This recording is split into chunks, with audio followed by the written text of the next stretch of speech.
On WhatsApp, no one can see or hear your personal messages. Whether it's a voice call, message, or sending a password. To WhatsApp, it's all just this. So whether you're sharing the streaming password in the family chat or trading those late-night voice messages that could basically become a podcast, your personal messages stay between you, your friends, and your family. No one else. Not even us. WhatsApp. Message privately with everyone. New Icy Hot. Nighttime recovery. Relieves pain at nighttime while your body recovers. Icy Hot. You're so back. Does it ever feel like you're a marketing professional just speaking into the void? Well, with LinkedIn ads, you can know you're reaching the right decision makers. You can even target buyers by job title, industry, company, seniority, skills. Wait, did I say job title yet? Get started today and see how you can avoid the void and reach the right buyers with LinkedIn ads. We'll even give you a $100 credit on your next campaign. Get started at linkedin.com/results. Terms and conditions apply. Have you heard about Hyphenly from Immigrantly Media? It's a curated roundup of books, articles, music, podcasts, and other interesting things we think you'll love, delivered straight to your inbox. Subscribe to Hyphenly. The link to the newsletter is in the show notes. And now to today's episode. Quiet, please. Play. The year is 2013, and it's day one at Wimbledon. The summer skies are clear. The stands at center court are packed with fans eager to watch Roger Federer, the man with more than a dozen Grand Slam titles under his belt, play his first match of the tournament. Amid the excitement, fans settle into their seats and silence their phones as they wait for the star's entrance. Some chat with their seatmates, some snack on delicious strawberries and cream, and some just lean back in their seats, relishing the opportunity to sit after spending hours standing in the Wimbledon queue. Many of them have traveled a great distance just for this moment. And then, there he is. Federer and his opponent Victor Hanescu enter the court, and an enthusiastic cheer spreads throughout the stadium. As defending Wimbledon men's champion and in keeping with tradition, it was Roger Federer that kicked off proceedings on centre court on day one at the All England Club. The two players step out onto the grass in all-white sporting attire. Just as the rules mandate, the logos on their jackets are discreet, the backs of their uniforms entirely white. All color trimmings are limited to just 1 centimeter. But then, a bright flash of color catches everyone's eyes. The soles of Federer's Nikes are a bold orange. Some fans turn to their neighbors in confusion. Why aren't his shoes white? They wonder. Is that allowed? Apparently not. While the orange-soled Federer goes on to defeat Hanescu handily in straight sets, after the match, Wimbledon officials inform him that he will have to change his shoes for his next match. 2 days later, the star returns to center court. This time, when he steps out onto the grass, he sports a different model of the same sneakers. These soles are white.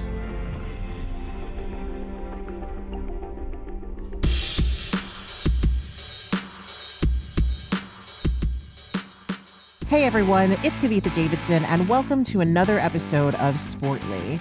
Each week we discuss lesser-known sports history, iconic events, notable athletes, and impactful moments on and off the field. Moments that, all too often, fall to the sidelines of history. With Wimbledon in full swing, this week we'll be taking a dive into the tournament's historic traditions and why they're so important to its brand. Dating back to 1877, Wimbledon is one of the most prestigious international tennis tournaments across the globe, one of the tennis season's 4 major tournaments, or Grand Slams. So naturally, Wimbledon is steeped in tradition. From the all-white dress code for players, to fresh strawberries and cream for spectators, to the well-organized Wimbledon queue, these long-held practices provide the tournament with a unique character that draws fans from across the world. Even Wimbledon's mascot and official bird scarer, Rufus the Hawk, has been on duty for 16 years. When spectators arrive at the All England Lawn Tennis and Croquet Club in London, they aren't just there to watch a tennis match. They're there for the complete Wimbledon experience and to partake in the continuation of history.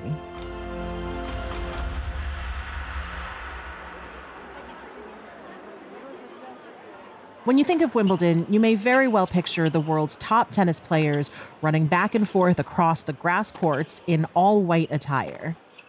But the tradition of wearing predominantly white has a long and complex history at this tournament. According to Wimbledon's rules, all players are required to wear tennis attire that is almost entirely white, even when just practicing on the court. Every centimeter of color is rigorously assessed by tournament officials, while umpires and referees carry measuring tools to check that the guidelines are being adhered to. Wimbledon is the only Grand Slam with this strict of a dress code. Before the sport of tennis emerged, its predecessor, the French game of jeu de paume, had its players dress in all white to signal their elite status. So, when tennis was eventually introduced in the 19th century, wearing all white was the norm within lawn tennis associations. Wimbledon instituted its dress code in 1880, just 3 years after the tournament was established. But why all white? What was the 19th century thought behind requiring athletes to avoid color on their sporting attire? Aside from rampant elitism, wearing white was believed to minimize visible sweat marks, which were then seen as improper and socially unacceptable. This was particularly important for female players who began playing in the tournament in 1884. Women were expected to appear composed and unflustered, so hiding sweat marks was imperative. But while the all-white Wimbledon dress code was loosely established in 1880, it wasn't officially formalized until 1963. Before that, the dress code was more of a socially enforced suggestion. But matters came to a head after the Wimbledon wardrobe scandal of 1962. That year, Brazilian player Maria Bueno showed up to a match in a white dress with an Italian pink underskirt and matching underwear. The dress was designed by Ted Tinling, a man who took Wimbledon's all-white dress code personally and made it his mission to shock the officials into relaxing the rules. But unfortunately, his plan backfired. As Bueno began to play, the audience behind her gasped in shock. They noticed that Bueno was wearing pink under her white dress.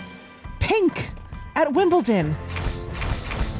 The British media immediately dubbed the incident a wardrobe scandal, and the following year, the championship formalized its all-white dress code so that it was absolutely mandatory. Up until the early 90s, many players could still put their own spin on the wardrobe requirement, pushing the boundaries with stripes, patterns, and the occasional bold color peeking through. But this all changed in 1995, when a set of particular specifications were added to the wardrobe rules. The rule that no trimmings or patterns could be wider than a centimeter came into being. Referees were also given complete discretion over what, quote, suitable tennis attire meant for athletes competing in Wimbledon. It was a change meant to further inhibit attempts to experiment with colorful fashion on the court. Needless to say, some players are not a fan of the all-white dress code. Even before the addition of the 1995 specifications, American great Andre Agassi, known for his brightly colored tennis outfits and sneakers, expressed immense criticism of the rule. From 1988 to 1990, he went so far as to boycott the tournament, refusing to play. Over the years, many other players have been chastised for minor wardrobe violations. In 2010, Serena Williams caused an uproar when she wore red shorts under her white tennis dress. The outfit was intended to be a festive homage to the tournament's famous strawberries and cream, another Wimbledon tradition that we'll discuss later in this episode. And Serena had a tradition of her own, wearing colored shorts under her tennis fits for good luck. But she was heavily criticized by the British media and some of the more traditional fans of the sport. In 2014, Wimbledon cracked down on colorful undergarments entirely, officially banning players from wearing any non-white underwear. The requirement was strictly enforced, leading to many headlines mocking tournament officials for carrying out underwear checks. In 2017, Venus Williams was forced to switch her bra mid-match after referees spotted its pink straps. Now, I need to point out that a lot of people felt that the criticism toward both Williams sisters wasn't just about their outfits, but also about their race. There's also a practical reason that women athletes might not want to wear white underwear on the court. For years, the white undergarment rule caused stress among tennis players who worried about playing the tournament in all white while on their periods. As the woman-centered digital media company The Skim points out, would you want to be running up and down a court for hours while wearing white, while on your period, in front of millions of people? In 2022, Wimbledon finally addressed these concerns, creating a minor modification that allows women to wear solid, mid to dark colored underwear and undershorts, provided that they are not longer than the hem of the uniform.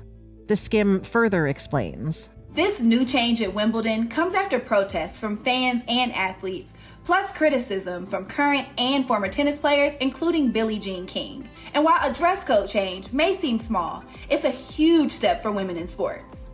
You heard Billie Jean King reference in that last clip. She's long taken issue with the dress code at Wimbledon, mostly because of its elitist notions. And when BJK speaks, the tennis world listens. But recently, her criticism has had a more practical edge. During week 1 of the tournament this year, she told The Telegraph that the dress code, quote, drives me nuts, and that it's simply bad for the product. You see, 2 players wearing all white on the court makes it difficult to distinguish between them, especially for viewers watching at home on TV. It's a really interesting stance and speaks to how traditions sometimes need to adapt and modernize as the sport's growth faces modern-day challenges. Wimbledon's dress code has always been controversial. For some, it's the age-old battle between tradition and individual expression.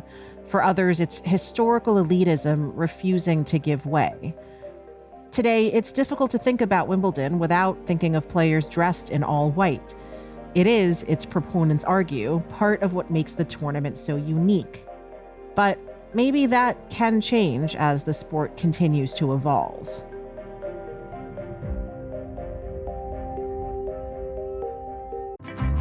What does every USAA member have in common? Family. We're one big family who supports the military community and their eligible families. And if you, your parent, or spouse served, you could join our family and save big on auto insurance. Visit USAA.com/join today to check your eligibility. Membership eligibility and product restrictions apply and are subject to change. USAA means United Services Automobile Association and its affiliates, San Antonio, Texas. Acura dares to drive beyond standard. A torque vectoring super handling all-wheel drive system, standard in the Acura RDX. Panoramic moonroof and premium 3-row seating, standard in the Acura MDX. Sound that surrounds you, an 18-speaker Bang & Olufsen premium sound system comes standard in the all-electric ZDX. The Acura RDX, ZDX, and MDX, where precision meets craftsmanship. Visit Acura.com to learn more.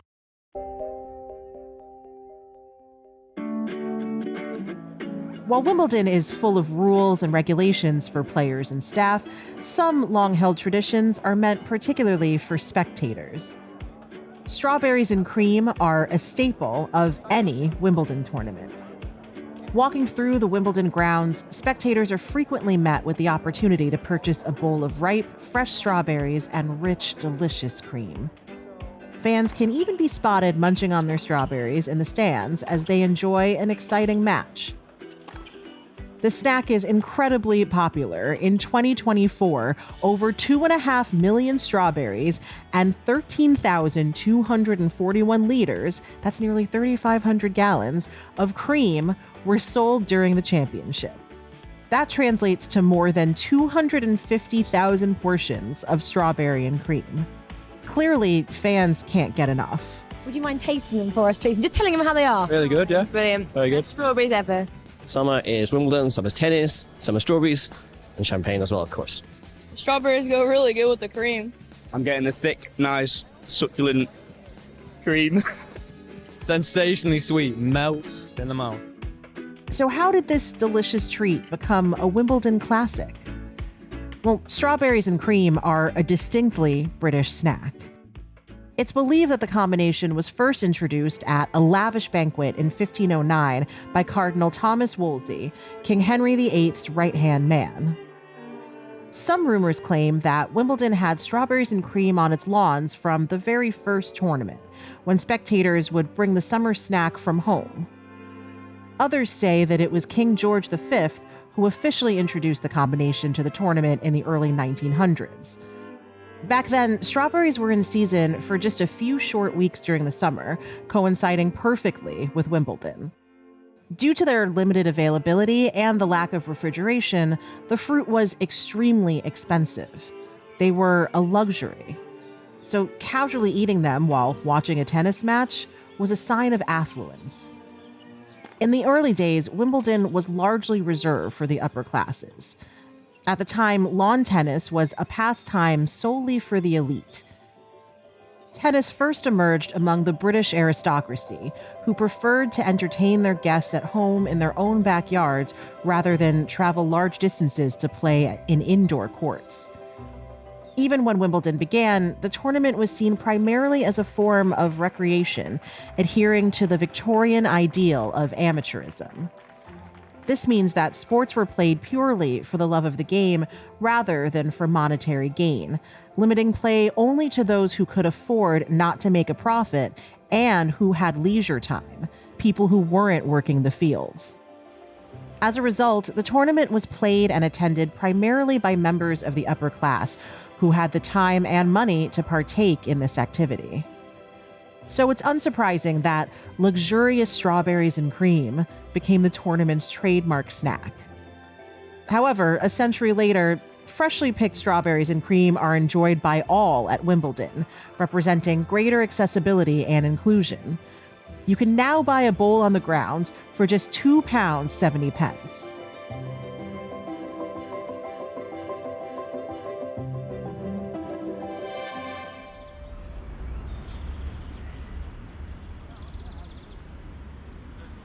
While the early history of Wimbledon is rooted in the upper echelons of British society, there's one tradition in particular that stands out for its emphasis on accessibility to all: the Wimbledon queue.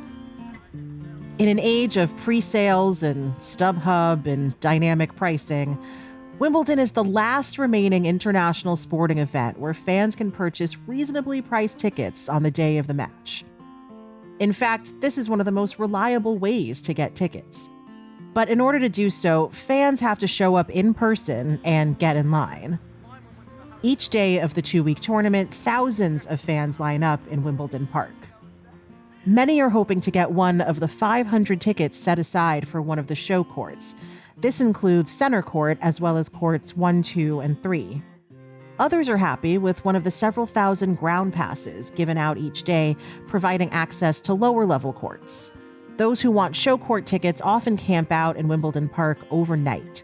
Some of the most serious fans arrive more than 40 hours before the start of play. What time did you get here? I got here at 7:30 on Saturday morning. So you've been here for 48 hours? Yeah, give or take. While it's unclear exactly when this unique tradition began, it seems to have taken hold sometime in the late 1920s. In 1927, various news outlets reported crowds of fans lining up at 5 a.m. for Wimbledon tickets. And that was just the beginning. By the 1960s, some began to queue overnight, bringing tents and sleeping bags. And so, for about 40 years, queuers, young and old, camped, slept, sat, stood, and waited on the sidewalk outside the All England Club. Amid the traffic and concrete, the conditions were uncomfortable, but in their eyes, the effort was worth it. In 2008, the queue was moved to Wimbledon Park, where it became far more organized and far more enjoyable. After all, a nice patch of grass was a lot better than a rough patch of gravel. It's here that the queue truly began to flourish. So, what is it like to actually experience the Wimbledon queue? It's the night before Wimbledon Day 5.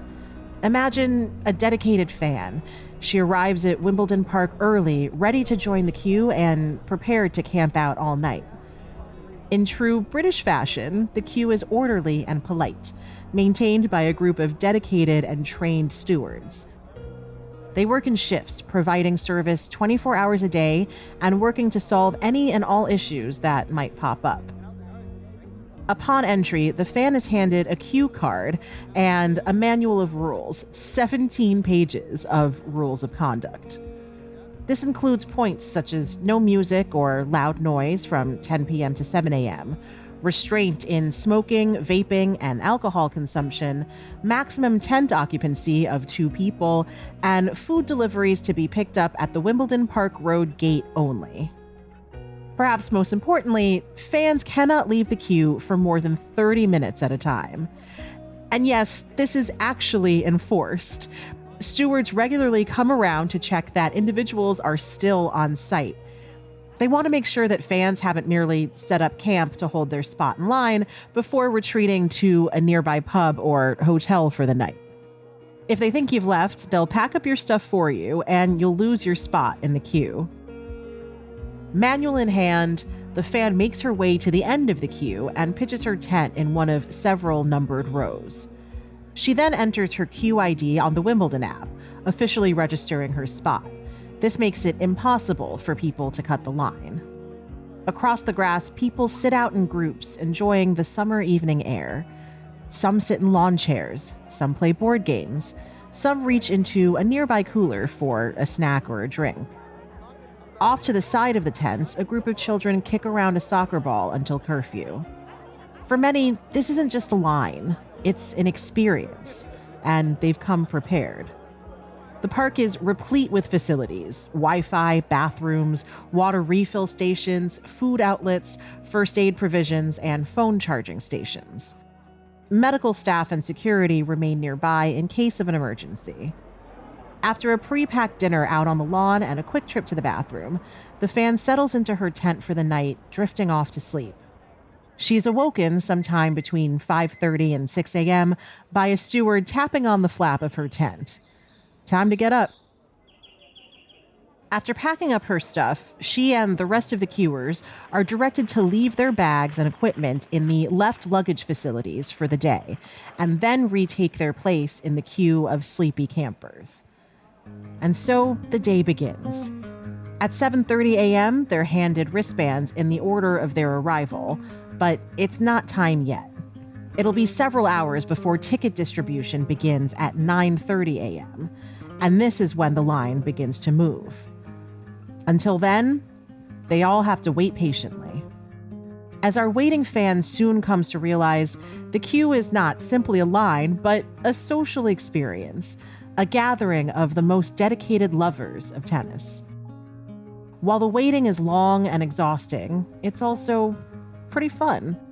She finds herself talking to fellow fans within the line, people of all ages coming from all over the world to watch their favorite players play. I came from Little Rock, Arkansas. Yeah, I live in Israel. I'm from San Francisco. One queuer explains, the whole line idea is actually fantastic because it gives a chance for real fans to come in.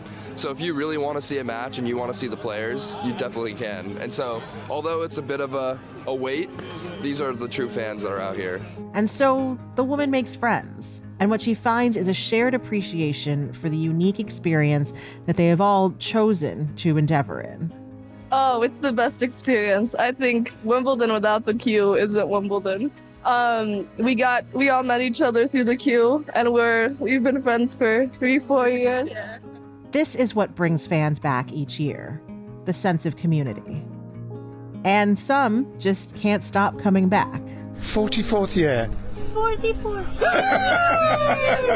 I came with school every year, and then when I was 18, I started to queue out in the tent. After hours of patient waiting and chatting, the line finally begins to move, and the fan soon finds herself at the gate, ticket in hand. After a night of camping and many, many hours, her time in the queue has come to an end. So you see, at Wimbledon, tradition is king. As we've seen in this episode, the tournament's organizers go out of their way to preserve and defend its traditions. But that doesn't mean that the institution is completely averse to change. Just as when organizers had the sense to somewhat relax the all-white dress code for its women players, they've shown that Wimbledon will eventually accept changes to its rules when the welfare of players and fans and the sport's growth is at stake. For example, up until 2019, matches continued indefinitely in the final set until either player won by 2 games. This resulted in long matches that exhausted players, increased chances of injury, disrupted tournament schedules, and frankly, fatigued viewers. But in 2022, Wimbledon, along with the other Grand Slams, introduced a 10-point tiebreak in the final set. Also in 2022, the tournament amended its long-held tradition of no play on Middle Sunday. The break was known to cause an extremely packed schedule on the Monday after, and this was hard on both players and spectators. So, to allow for better rested athletes and provide better access to fans who can only attend on weekends, Wimbledon introduced scheduled play on Middle Sundays. And most recently, we saw another somewhat stunning break from tradition. By now, you've likely heard about the tragic passing of Liverpool star Diogo Jota and his younger brother Andre Silva in a car accident. Heartbreaking moments like these unite the sports world in grief and sometimes force an unexpected change. As we've established, Wimbledon staunchly defends its all-white dress code, but the day after the accident, the tournament announced that players would be allowed to wear black armbands in honor of the brothers. It made international news that Wimbledon was bending its all-white rules for this particular tragedy.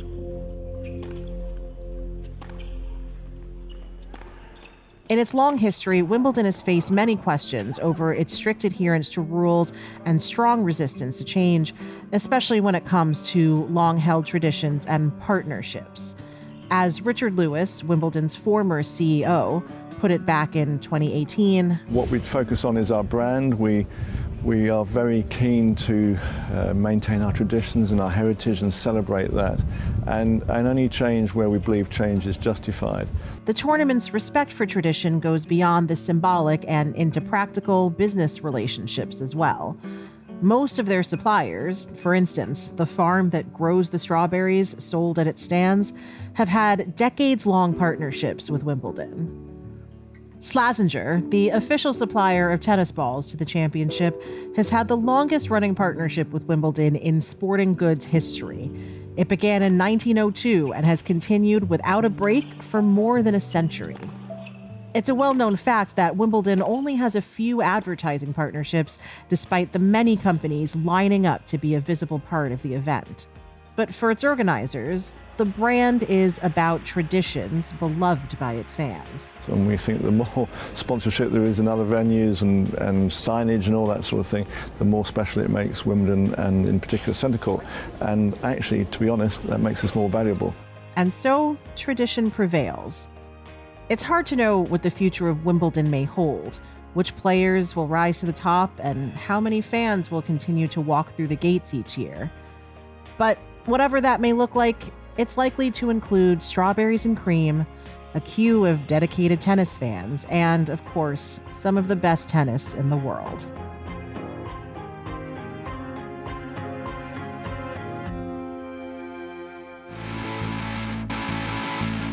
Thanks so much for tuning into Sportly. Tune in next week and every week after as we dive into another great story. And if you have thoughts or suggestions for a topic you'd like me to cover, I'd love to hear from you. Please feel free to email me at kavitha@immigrantlypod.com. If typing a long email isn't your thing, record and attach a voice memo to your email. Sportly is an Immigrantly media production. This episode was produced by Paroma Chakravarti, written by Emmanuel Monahan and me, Kavitha Davidson. Fact-checked by Suhasini Patni. Our executive producer is Sadia Khan. Our sound designer and editor is Paroma Chakravarti. Our theme music was created by Simon Hutchinson. Other music by Epidemic Sound.